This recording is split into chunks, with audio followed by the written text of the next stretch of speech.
Hey guys, do you know the proper way to hold your airbrush?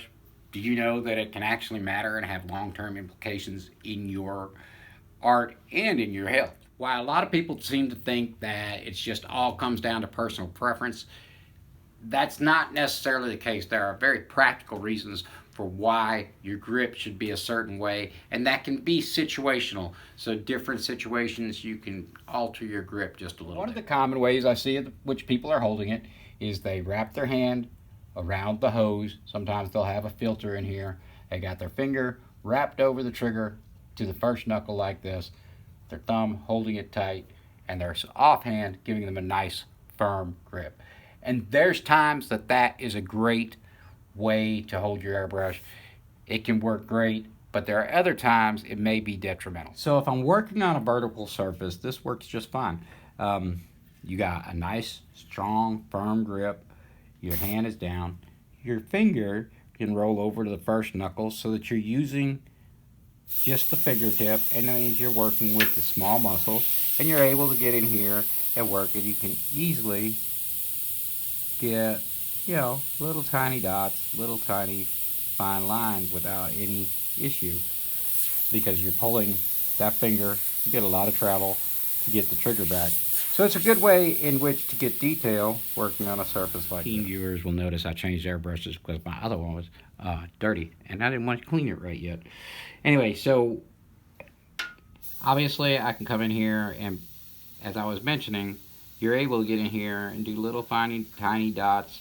So as I was saying, and this is something a lot of people don't realize, is working off the fingertip like that is really, because when you squeeze in there, you're barely going to move that trigger back. It's barely going to move at all.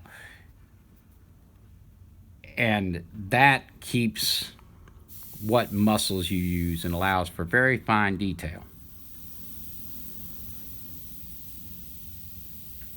And now I'm back to the other airbrush because I had to clean them both. Clean your airbrushes, kids. So there's really nothing wrong with it. I can come in here and work, side to side. I can work on, whatever small detail stuff I might have going on this flat surface, whatever. And it works fine. Why don't you just hold your airbrush that way all the time? It works, right? Well, yes and no. There's a problem.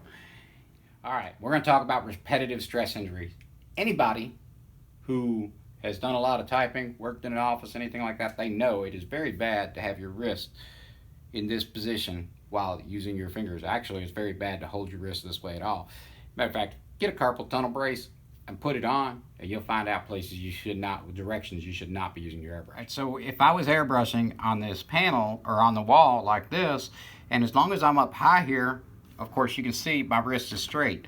But what happens when I start to drop my wrists, my arms down? As I bring my arms down, my wrist, if I come in low like this, and then I would be down here airbrushing, which also makes it really hard to pull on the trigger in this particular instance, in this case down here. Yes, I could still work it, but this wrist is in a pinch state.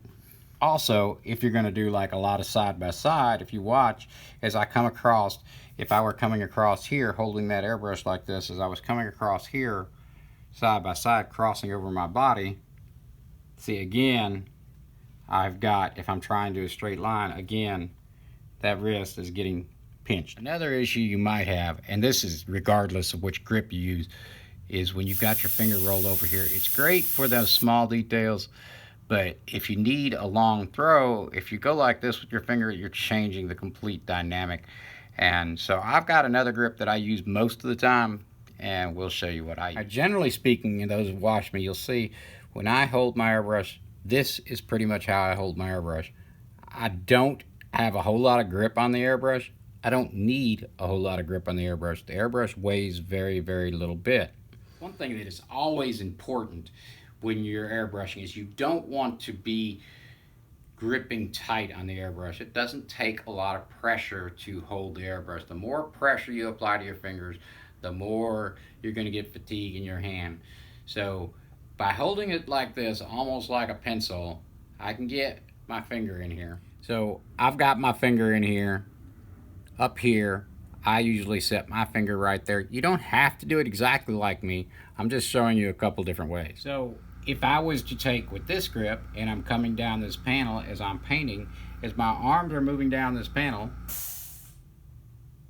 yes, you get some change in that grip, but I've got all that movement all in a zone where I have to get all the way down here before my grip becomes bad, which with the other grip I would be like this to get down this low. Now when I go side by side, same thing.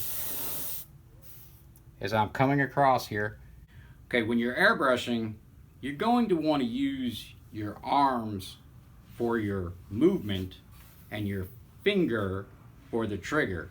So I often work with one hand. Quite often, if I'm getting in here for detail, I'm going to work with two hands. A lot of times I'm just resting my airbrush directly on my hand like this. I use my left hand to guide. So you will want to work these big muscles for all your movement side by side, or you might work with your body. You can use your body as well, but usually I'm working from my shoulders and my elbows and not using my wrists. You want to keep your wrists straight. You don't want to be doing this. One, it's just not good. It's just not good control. It doesn't help you blend in shade.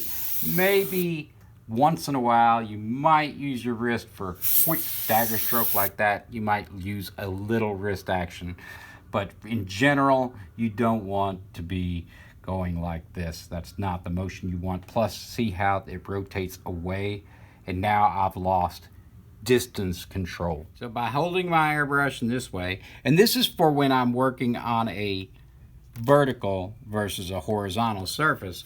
By working airbrush this way, I can still get in here and do, I can get in here and do those little tiny dots without any issue whatsoever. So regardless, most places, of course, as I come down, I'm going to get a little bit of angling in there.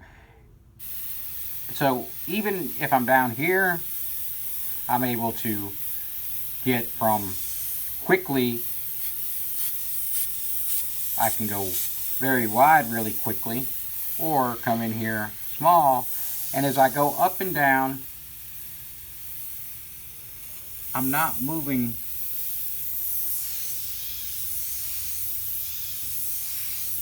I'm able to go up and down without much on my wrist. And as I come across sideways, working my body, I've got my wrist. We got a little flexion in there, but not a great deal. And I'm able to work from really large. So if I wanted to work quick, large painting, or come in here for small painting, it works both ways. I was working on a horizontal surface. Again, as you can see, I can keep my wrist in a good position. Alright guys, I am not a doctor, nor am I an occupational therapist. I'm just a guy who happens to have carpal tunnel syndrome in both of my arms and have had it since before I started airbrushing. So I get some pain in there and I know what helps relieve it. Who I am is Bill Kennedy, and I appreciate you guys checking out our channel today. I hope you got something out of it. If you did, please like, share, subscribe, and that's going to be a wrap. We'll catch you on the next one. Y'all have a great day.